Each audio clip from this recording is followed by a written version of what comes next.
இன்றமை வருத்தும் இன்னல்கள் மாய்க, நன்மை வந்து எய்துக, தீதெல்லாம் நலிக, அறம் வளர்ந்திடுக, மரம் மடிவூறுக, நந்தேயத்தினர் நாடோறும் உயர்க.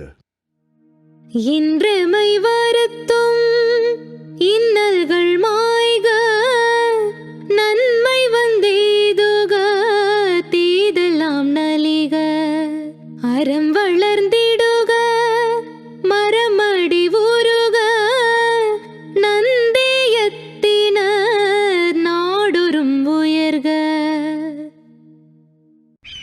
பிரார்த்தனைகள் எப்படி இருக்கணும் அப்படின்னு சொல்ற இந்த பாடல் வரிகளோட விளக்கம் என்னன்னா, எல்லாருக்கும் வேண்டுதல்கள் இருக்கும், பிரார்த்தனைகள் செய்வோம்.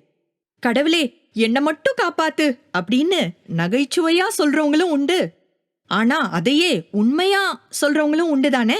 பிரார்த்தனை செய்வதாக இருந்தா அது எப்படி இருக்கலாம்? பாரதியாரோட பரிந்துரைய பாருங்களேன்.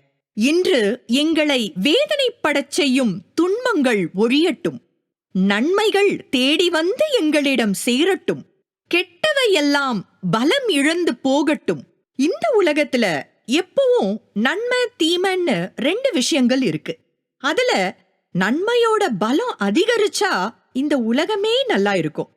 அதே தீமை வெல்லும் சூழல் வந்தா உலகம் குழப்பத்திலும் இழப்பிலும் துன்பமடையும். அதனால நன்மையாகிய அறம் வளரட்டும், அதற்கு எதிரான மரம் மடிந்து போகட்டும், நம் நாட்டினர் நாள்தோறும் வளர்ச்சி பாதையில் பயணம் போகட்டும். இப்படி சொல்றாரு மகாகவி பாரதியார்.